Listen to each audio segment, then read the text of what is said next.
Within the interrogation chamber located at the Isle of the Black Regent, the dim lanterns overhead flickered against the damp stone walls, their glow barely pushing back the shadows pooling at the corners. The air was thick with salt and the scent of old iron. Kezia Kapstan sat bound to a chair, her wrists locked in shackles, the cold bite of metal pressed into her skin.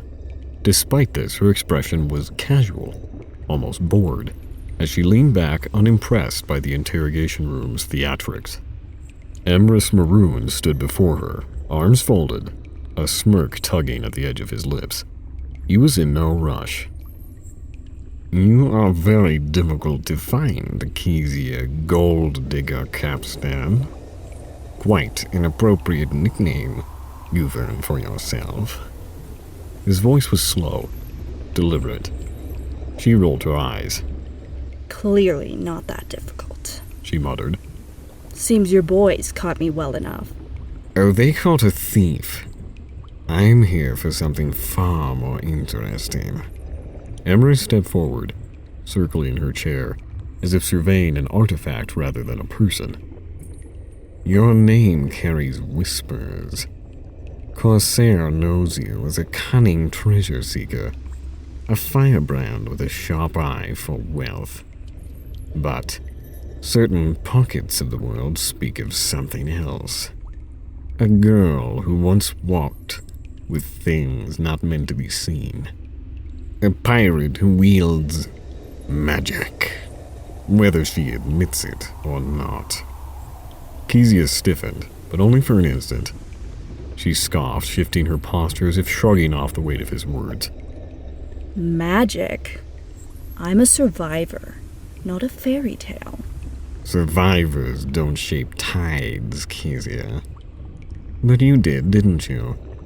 Tell me, what did you take from that island before you left? What whispers followed you onto your first ship?"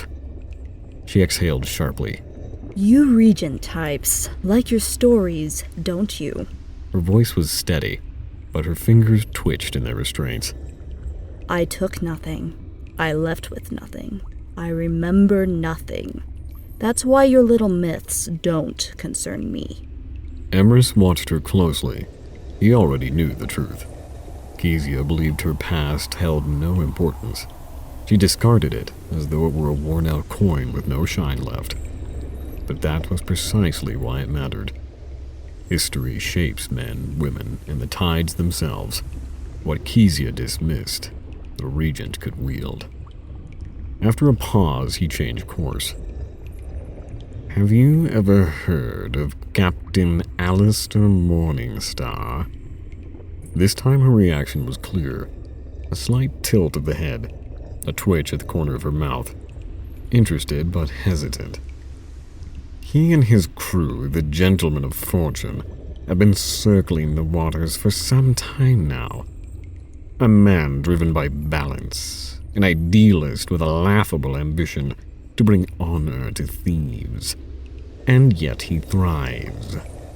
Emrys gestured loosely as he spoke, as if painting a picture Kezia had yet to fully see. "You, with your relentless hunt for treasure, likely never paid much mind to him. But things change when the tides turn, don't they?" "Get to the point." "The point," Emrys said, leaning in slightly, "is that Captain Morningstar is likely the only man bold enough and foolish enough to challenge the Black Regent openly. That means he may be the only path left to those who would rather sail free than be absorbed into our ranks." Kezia stayed quiet. Emrys noticed her fingertips shift once again. An old habit. A subtle movement before action. "I suspect," Emrys mused, "you already know where to find him." She did. The debt collector moved through predictable routes, seeking those who owed debts, both written and unspoken. If she could get there, if she could maneuver through the chaos that the Purge mandate had ignited, she might have a chance. A slim one, but better than waiting to be repurposed by the Regent. Emrys watched, calculating, knowing the direction her thoughts were traveling. Don't disappoint me, Kezia, he thought to himself, his smirk widening. Go ahead. Run. Let's see where the tides carry you. Kezia's wrists ached in their bindings, but adrenaline sharpened her focus. She knew an opening when she saw one. Emrys Maroon had leaned too close, his smirk too wide, his amusement barely contained. It was precisely this arrogance that gave her the moment she needed. With a calculated move, Kezia drove her knee upward, catching Emrys off guard. The force knocked him back, his balance faltering, as she twisted sharply against her restraints. Her fingers, nimble as ever, slipped free of the loosened hold. The second he recovered, she was already moving. Clever, Emrys muttered under his breath, reaching for his dagger. But he did not move too quickly. He lunged, catching the fabric of her sleeve, tearing it as she slipped away. His movements were just close enough, just forceful enough, to make it seem as though he genuinely meant to stop her. Kezia untangled the set of chains bound to her wrists and dove under Emrys's feet, pulling him to the stone floor by his ankles. The scuffle lasted long enough to draw the attention of nearby guards. 2 Black Regent enforcers stormed into the room, weapons drawn. Kezia, breathless but steady, spun towards them. They hesitated momentarily, confused by Emrys's restrained reaction.